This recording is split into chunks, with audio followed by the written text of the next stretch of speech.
and you were like, can I nerd out? I want to tell people what my favorite ratio is. I want you to tell us.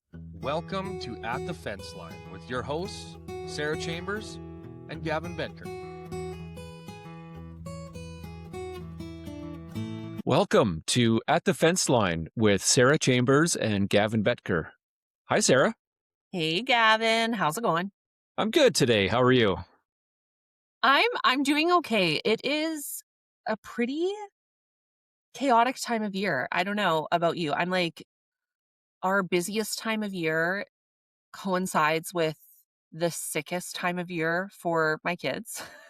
Which Oh, not like a sick time of year. no, like No. illness, like flu. Yeah. So there's a lot of that in my life right now. And then this season, like we had crazy snowstorms last week across the prairies, really. And with that brings crazy roads. And it's just a lot. So what happened, Sarah? Do you want to tell the Yeah. viewers and the listeners what happened? So of all the things to hit in terms of wildlife in your car, so I hit an animal, and it's winter, and I hit a bear, which feels wrong, you know, because of hibernation. And so I Sure, think our yeah. concept, though, of like what hibernation means to a bear, and this is like not a wildlife podcast, but I'm going to do it. So I think the concept of hibernation is not necessarily what we think it is. Like the reality of it is just this sort of like, sleepy state, not necessarily a sleeping animal. But this bear was not doing either. It wasn't asleep, nor was it sleepy. It was running across the road in front of my car late at night. Of course, it was a black bear. And so I hit it, and I did like a little bumper car situation. I hit it on the hip, and you could just see in the snow how it like slid through the snow and down into the ditch and then got up and kept running. But yeah, I hit a bear. There was a few things there that I wanted to ask you about. So Okay.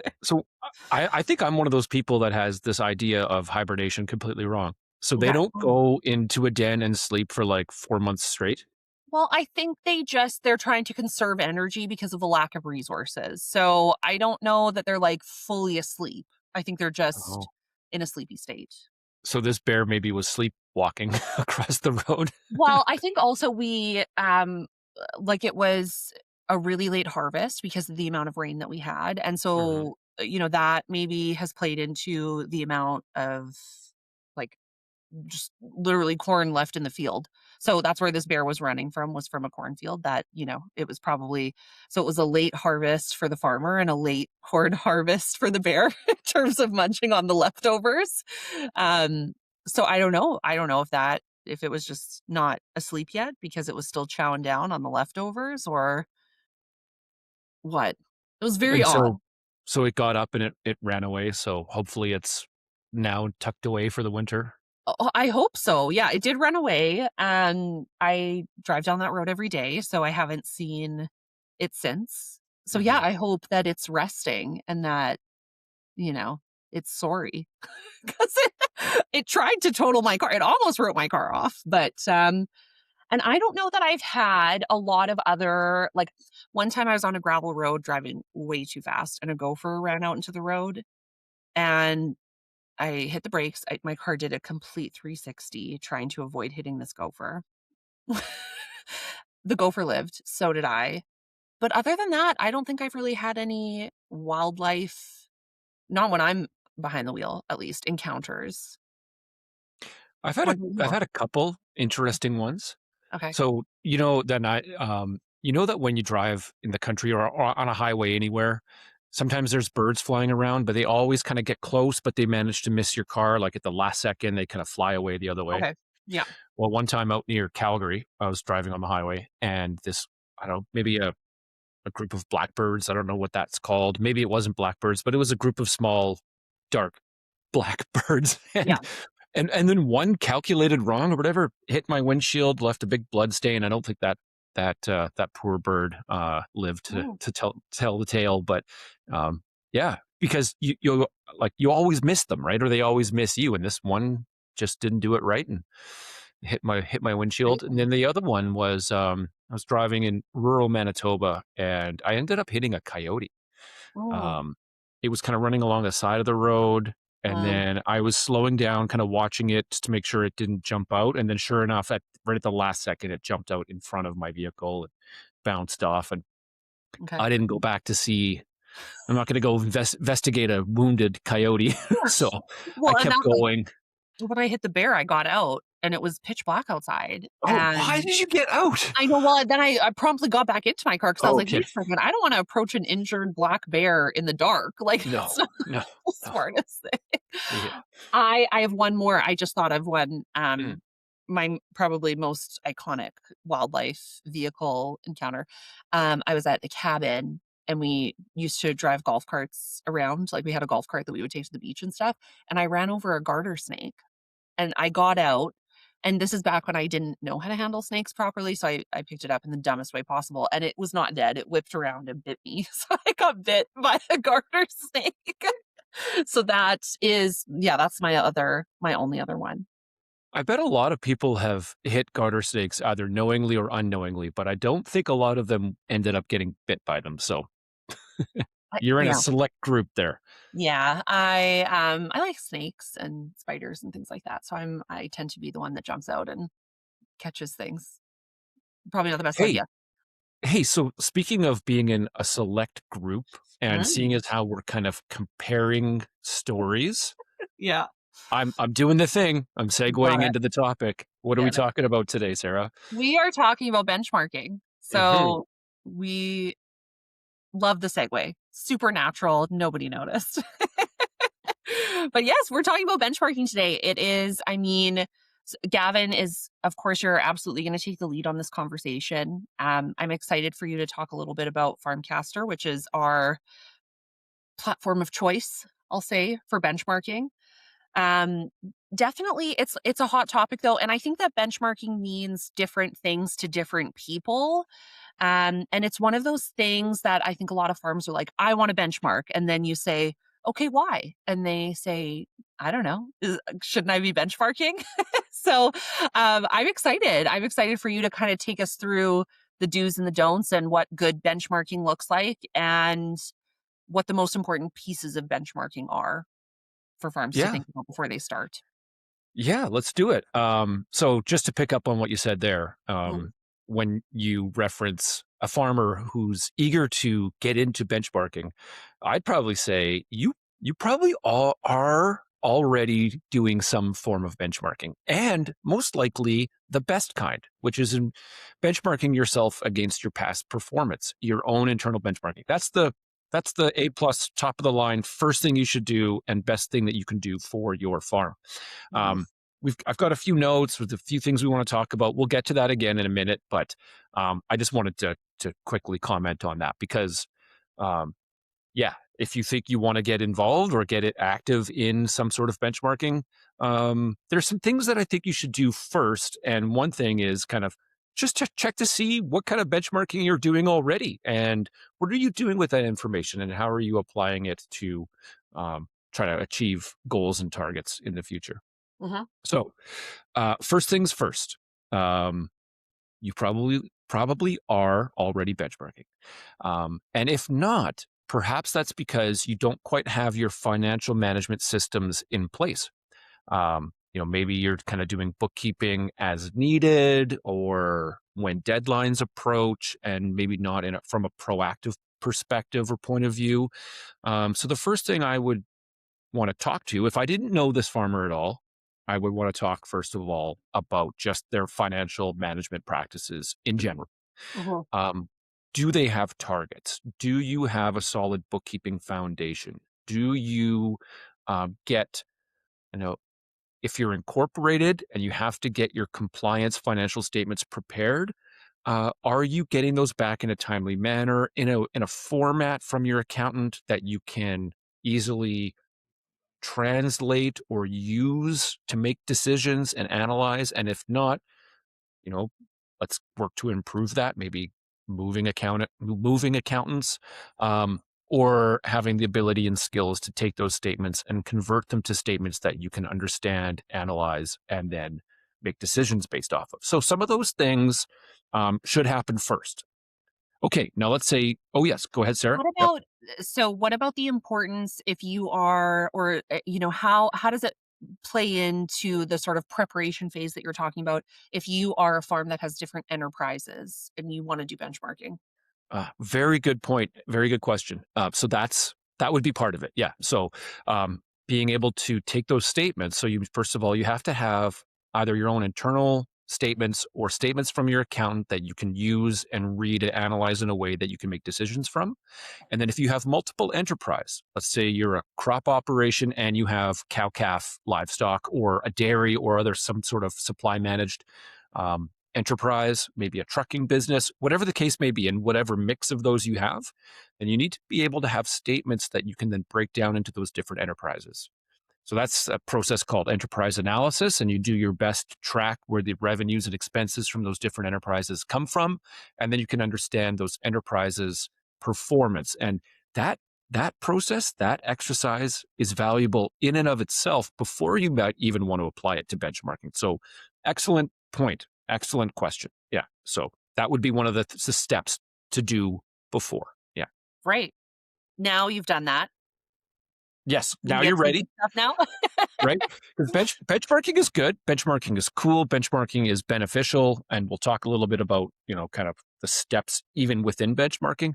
But if you're not ready to do it because you've got some um, cleaning up or organizing to do from financial management, then your time is better spent doing that first Mhm. and then proceeding down the path of benchmarking.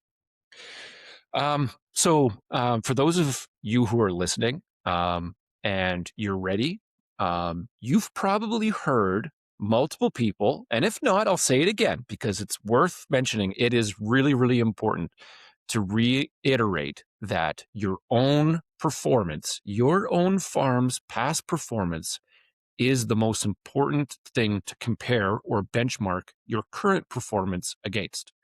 Benchmarking against others is great. It can provide value. It can help lead to better management decisions. It can provide valuable context for setting plans and goals and targets. But your own performance is the best because no two farms are alike.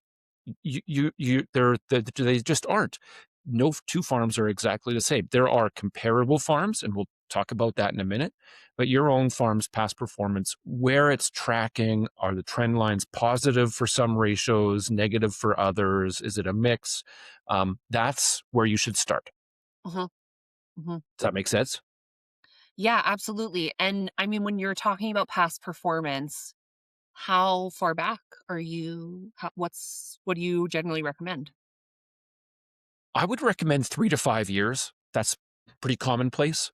Mhm. But if you've got records that go back further than that, and if the farm hasn't undergone any kind of substantial or significant change, then you could do a little bit more as well. And I think I'll also say that if you've only got a couple of years, like that's already a good start. Like start looking. Mhm. But 3 to 5 years would be a nice, generally accepted amount of time to look at.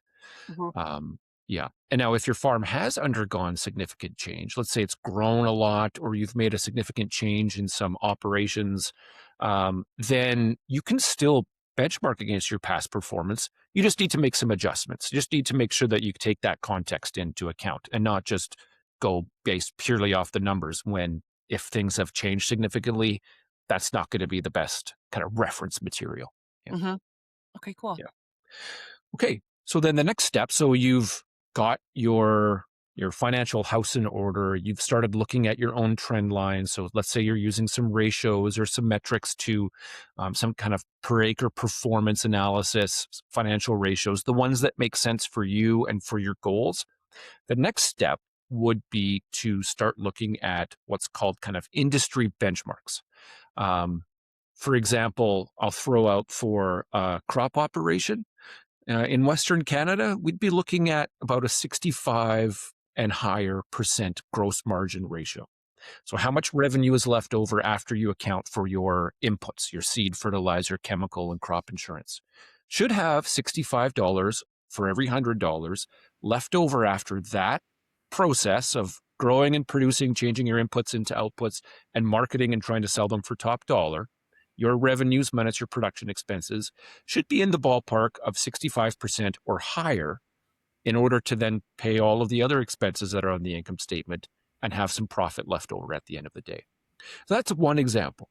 And you can look at, production ratios. You can look at solvency ratios like debt servicing, debt to equity. You can look at some liquidity ratios like working capital. There's lots of ratios. They all tell you something unique and different. And then make sure you bring in that kind of your own circumstances into the analysis, and not like industry standards are good, but your farm is unique. So make sure there's a step in there where you're trying to figure out the context for why our past performance looks like this. And are there plans to improve? Are there plans to stay at the same level and take advantage of, say, good performance, et cetera, et cetera, et cetera? There's lots of examples I can use in that regard. But industry standards would be the next step. So first your own internal benchmark, and then industry standards. And where would someone find industry standards? Like, who do they go to understand what those are? Is it like published somewhere? Yeah, good question. So there's lots of information online. Some farm advisors, such as Backswath Consultants or other farm advisors. There's lots of really good advisors out there. Should all have access to some information on that. And then there are some government sources. So the Government of Manitoba Extension Services, they publish some industry standards around production and production costs, cost of production. Those would be a good place to check.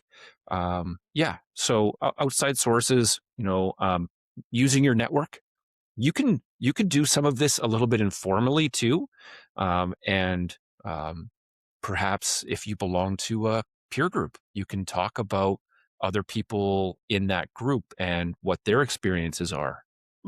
Yes. And certainly, Gavin and I both being facilitators in Backswath's peer group program, um, and my past role sort of overseeing our peer groups, we've done quite a bit of benchmarking within our program. And it has been really, really valuable for the groups that have participated in that.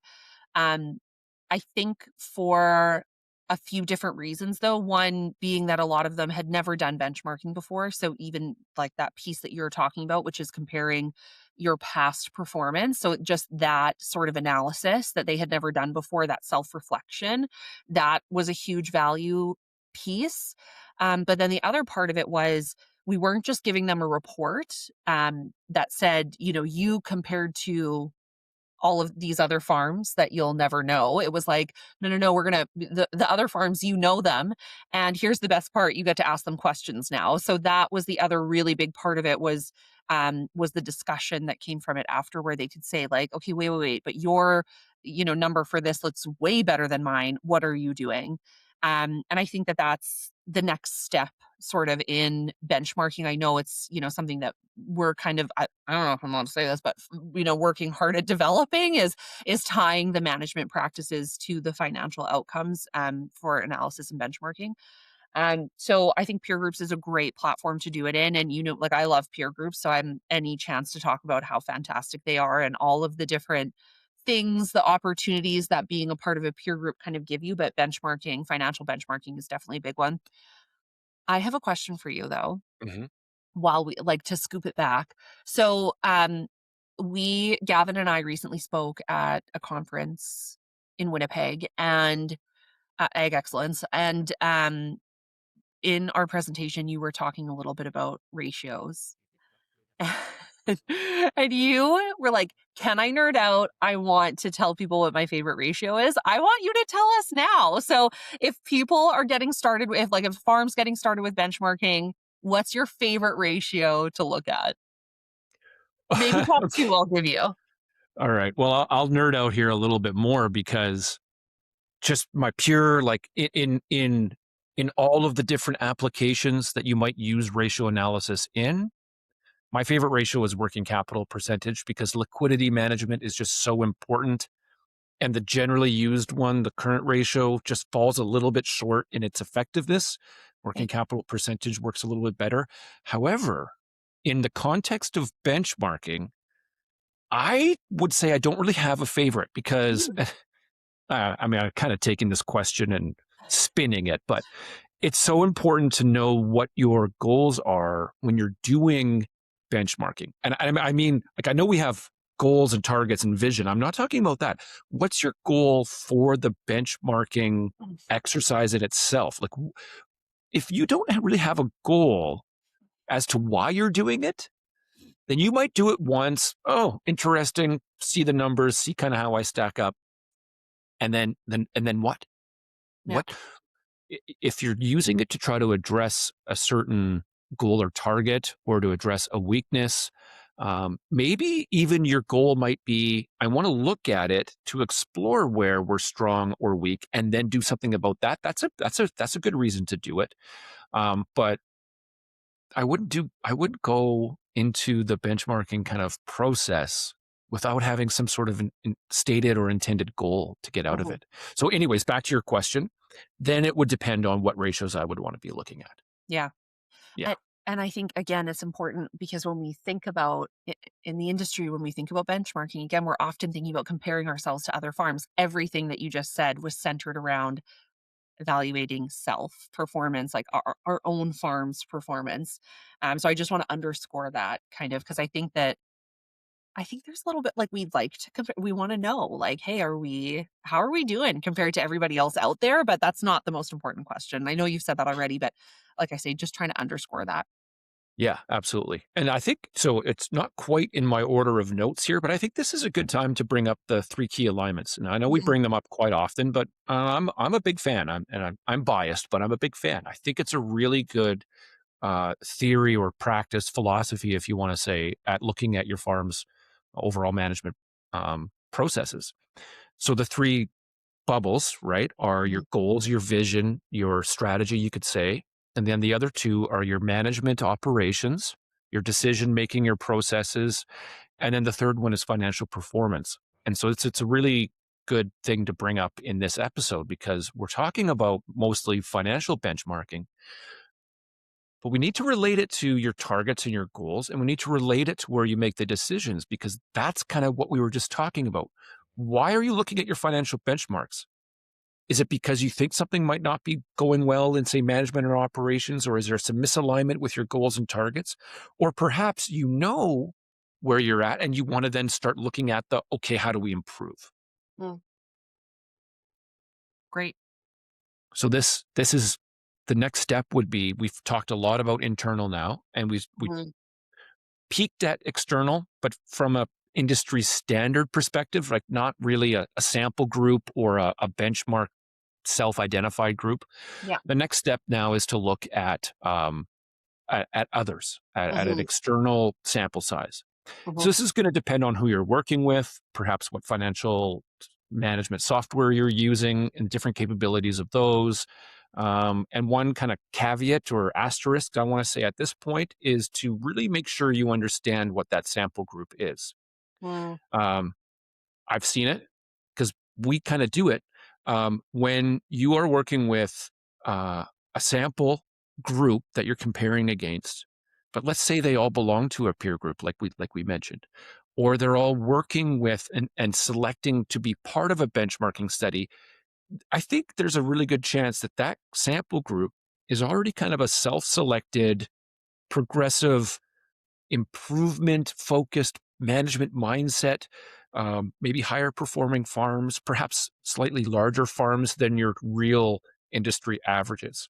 So it's important to know who you're comparing yourself against. And if you Mhm. don't get that in your report, then make sure you ask. Because if you're underperforming, but by just a little bit, then you probably are okay. Or I shouldn't say that, but I think what I'm Sarah, am I making sense here? Yeah, no, I think you are. Like what you're talking about is the context within, the comparison is taking place. And that, I mean, you're talking about the self selection piece that generally farmers that want to do the benchmarking analysis are already kind of in a next level of self evaluation and performance evaluation for their business. But, it's filters that are even a little bit more simple. Like it's not enough to say, let's compare ourselves to another grain farm. Like that's not enough. That doesn't give you enough context. Even the number of acres doesn't give you enough context because, not every acre performs the same. So just saying, well, let's compare ourselves to a farm of similar size, that's not good enough. To say a farm of, similar size and location isn't necessarily good enough either. So just really making sure that you understand when you get that report, you know, it would be great if you were having a discussion, but if you're participating in the type of benchmarking where you're just getting a report back, make sure you really, really understand who you're being compared to. Yeah, well said. Yeah, well said. So on that, I think we'll show our viewers. And so if you're listening via audio, via podcast, and you're not looking at the screen, I'm going to do my best to describe what I'm about to share on the screen. But I just want to show an example of what we've just been talking about. And we'll just review what we've talked about already so far. So this is a one ratio out of many. I'm only going to show this one screen because I just want to use it as reference. And this is, looking at your farm's performance compared to others. So we've gone through that whole progression of getting your financial house in order, looking at your own internal benchmarks, and now we're starting to look at comparing your performance to others.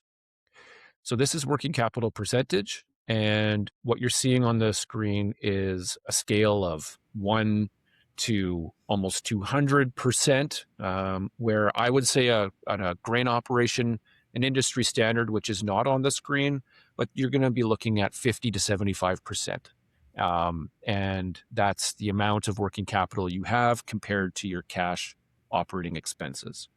So for those of you who are listening, for those of you who are looking, you'll see this. But for those of you who are listening, this graph shows 5 years of historic performance, and there's a blue bar graph. That's your own farm.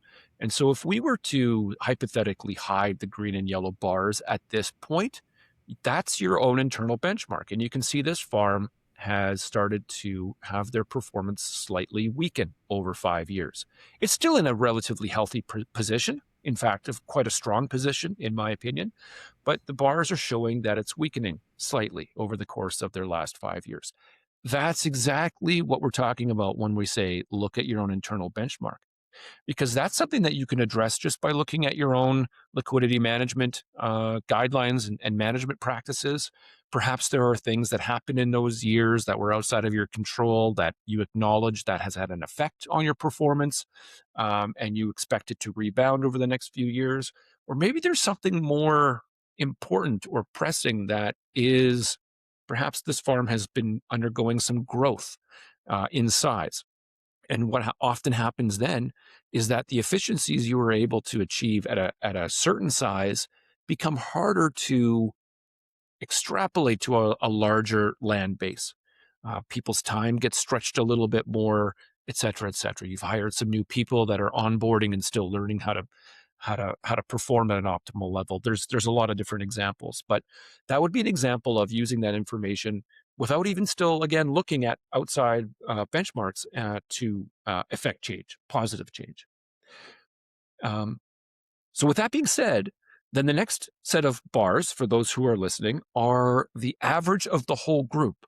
Now, this could be 10 farms. It could be 50 farms. It could be 500 farms. That's important to know. So when we do this at Backswath, when we're using FarmCaster, or when we're applying these types of results in a peer group discussion, the people who are participating in those programs, they know what the sample size is. And they know whether there's some context around if it's higher performing farms, or maybe it's younger farms that are growing and going through some growth challenges. That context of understanding what sample you're comparing yourself to is really important. So that's the group average. And you can see it tends to kind of fall in the middle between this farm's performance. And then the third bars are the top 25% performers within the group. I just want to let the listeners and the viewers know that in this instance, when we use FarmCaster, again, the participants will know what criteria was used to identify top 25% performers. In this instance, it's the operating efficiency ratio. And I don't want to get too sidetracked. It's not the purposes of this discussion. But if you're interested in knowing more, you can reach out to me. I'd be happy to share this type of slide with you and explain what's going on. But the most important part here is that as a reader, as a participant in the study, that you understand what the sample is comprised of. And if there's some sort of top performer, you need to understand what it is that was used to identify those top performers. So now this is where you get to when you're looking at your own farm's performance, the blue bars, you can quite literally visually see how you stack up against the average of the group and the top performers. This is now the point where you kind of sit back and say, what do we do with this information? If you look at this once a year just to see it, that's fine. But if you're going to invest the time and energy and resources, and perhaps there's some expense going on with being a part of a study like this, what's your goal? We talked about that at the start of the episode. What are you trying to intend to use this information to do? I've talked a lot, Sarah. I'm wondering if you have anything you want to ask for clarification or kind of extend or expand on. No, I think just where you were going, which is taking it back to the three key alignments again. Yeah. Not just what's your goal in completing the benchmarking exercise. What are you hoping to find out? But how are you going to use this to achieve the bigger goals that you've set? The strategy for your business for the next year, 5 years, 10 years, whatever it might be. Always making sure that you are tying it back to the other areas. So, now when we think about tying it to the strategy of our business, then what is the practical application management aspect of that look like? So, so I think just like you said, like what's the best application for this? We've got the information. Now what? Yeah. Great. So I'm just going to leave this on the screen for a little while longer, and I'm going to use one example of Mhm. like an example, like a bit of a scenario where a farm might look at something like this and then use it in the manner that you were just talking about. So this farm, and for those of you who are listening, this farm for the first 5 years of their past 5 years, so years 1 through 4, outperformed the group average and outperformed the top 25%. Now remember, the top 25% was based on a different ratio. So that's why this farm specifically was able to outperform the quote unquote top 25%, because we were identifying them based on a different ratio performance. So what does that mean? That if you're looking at operating efficiency, you can have higher liquidity and lower operating efficiency. That stuff can happen all the time. What does that mean? Well, this farm's in a position where perhaps they could use some of that liquidity or manage the way that they change the way that they, or alter the way that they manage their liquidity, perhaps invest some of that into some management practices, some infrastructure, something that perhaps will then raise their operating efficiency ratio. That would be one example of taking information like this and actually using it to effect change on the farm. But one other thing on this graph, and for those of you who are listening, in the most recent year, this farm fell behind the group average and the top 25%. Now, let's say this is a sample that's spread across the prairies or spread across the whole country. There are so many different things that could then lead to that. Perhaps there was some local weather that had caused them to have a bad year, or they, just even individual circumstances where they decided to reinvest some cash and liquidity in something on the farm. Whatever the case may be, a little bit more analysis into that most recent year would be something that I would look at from this farm. Because let's say they didn't do that reinvestment, and let's say the sample is all in the same similar geographic region, then what caused them to fall below on the last year? Is it something that they can kind of, quote unquote, write off? Well, we had an event that happened, and an unexpected repair or something like that. Looking into the context around that year and then applying it back to if it was if none of that, if you don't kind of have a really easy way of explaining that, then it's worth a deeper dive into the other areas of the three key alignments. Specifically, what I like to then segue into when I'm doing this with farmers is looking at the information.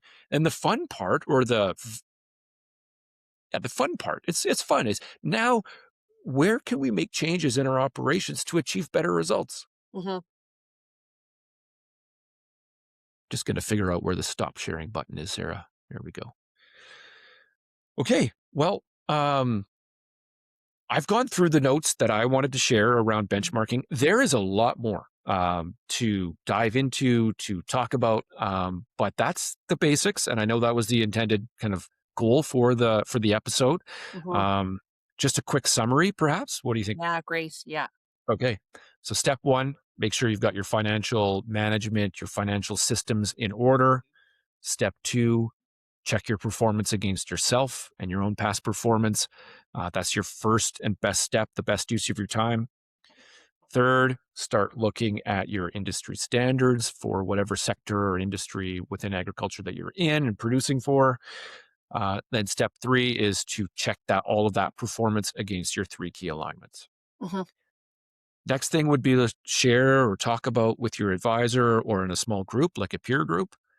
And then finally start looking at programs where you get to look at your performance against a sample of similar farms.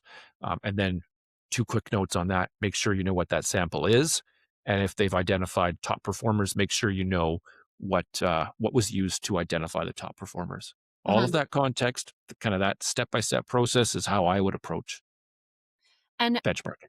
you you kind of touched on it a little bit, but I wonder if you want to take a few minutes to go into it in a bit more detail. Is that, earlier in the episode, you talked about different ways that people can kind of access benchmarking. And so obviously, there's a lot of consulting firms out there that do financial benchmarking for farms. But I do want you to take a minute and talk about FarmCaster as, a tool for the farmer, for the consultant. um, yeah, can you just kinda run us through FarmCaster a little bit before we wrap up the topic of benchmarking? Absolutely. So when we had kind of that step-by-step process and I talked about having your financial management, your financial analysis, performance or quote unquote house in order, that starts with bookkeeping, right? And so we're not quite at FarmCaster yet, but that starts with having a good internal bookkeeping process or using an external bookkeeper, and making sure that you uh, have that process nailed down, because you might want to look at something like this midway through the year. And if you're just doing your bookkeeping at year end or sporadically throughout the year, it's going to take a lot of effort to get you to a place where you can then use a program like FarmCaster. FarmCaster analyzes your past performance, which is perfect for benchmarking. It visually shows your performance and your trend line over 3 to 5 years in the past, whatever information you have available for that. And that's step one. It shows industry standards. It allows you to overlay your own targets, which is ties into that three key alignments and your goals and vision, as something you might want to strive towards or a baseline that you don't want to fall below. And then finally, FarmCaster will show you your performance against an industry average. And then if you want, you can be part of that self-selecting group where you work with FarmCaster to, um, you know, define or really curate what sample of other farms you want to look at your performance against. And then you will have that information that I talked about, knowing what that sample is comprised of and if they did and how they might have identified top performers. So I know it's a little bit of a plug, but it's a great tool for that. There are other tools out there, so shop around. Make sure you pick the right one that fits all the way back to the start. What are you trying to get out of the whole process of benchmarking in the first place? Mhm. Yeah, I think that's really good. Um, you like and my maybe big just head. yeah, you're like me today. I'm trying to restrict my hands so I don't dump my coffee on my lap again this week.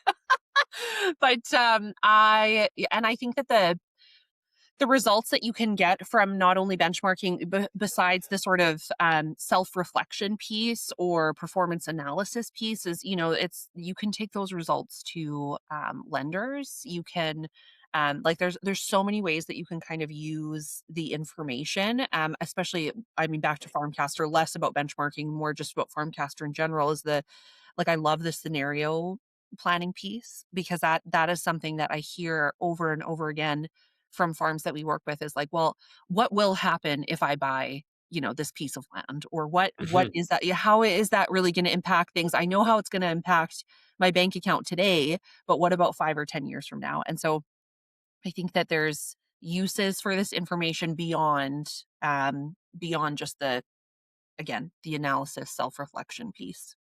It's all about using the information and then how are you going to apply it? Mhm. 100%. Yeah. Cool. Can I know we're kind of in summation phase of the episode, but can I just talk about that for a quick sec? I That think you buying should. land thing? I think you Yeah.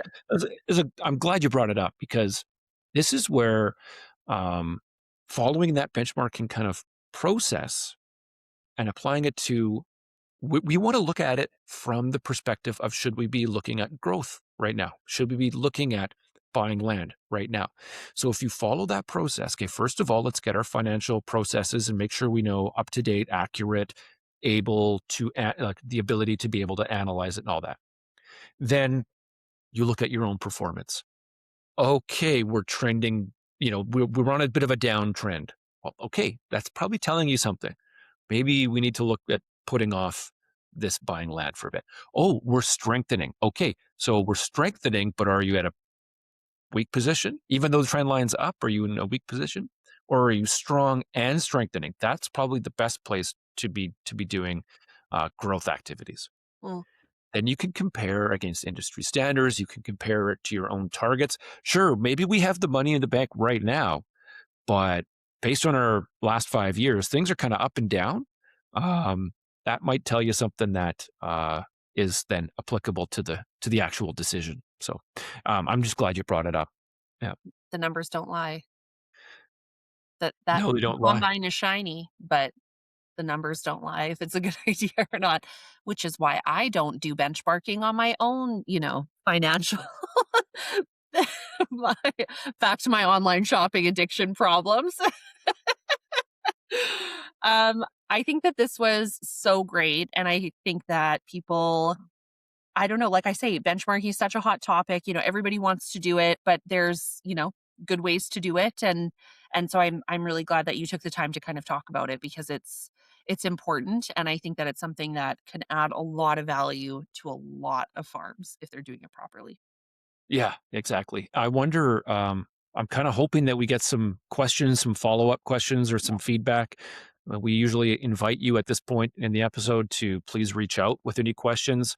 And if you want to talk to me just casually about, finding the right fit within a benchmarking program, and that doesn't have to be ours, but um, what are you looking for? I'm happy to talk to anybody about that. So yeah, reach out. Let me know what you Awesome. think. Yeah. Thank you so much, Gavin. This was excellent. And thank you to everybody for tuning in today. Like Gavin said, we love the feedback that we get from everybody, whether it be on, social media or if you come through our website, let us know what you think. And yeah, like Gavin said, let him be your benchmarking guide. If you if you're just looking to dip your toe in the water and want to know how to get started for your farm, then don't hesitate to reach out. 100%. Thank you. Yeah. Awesome. Thanks, Gavin. Okay. Watch out for bears, Sarah. Yeah, thanks. And you watch out for coyotes. It's the gophers Okay. that Will I do. need to be worried about. They Okay, bye. Take care. Thank you for tuning in to another episode of At the Fence Line with Sarah Chambers and Gavin Bedker. If you have any questions or comments about today's episode or would like to get in touch with us, please find us on Instagram at backswath_MGMT or through our website at www.backswath.com. The views, thoughts, and opinions expressed in this podcast belong solely to the host and guests and do not necessarily reflect the views, policies, or positions of Backswath or its affiliates. Any reference to specific products, services, organizations, or individuals does not constitute an endorsement or recommendation by Maxwell.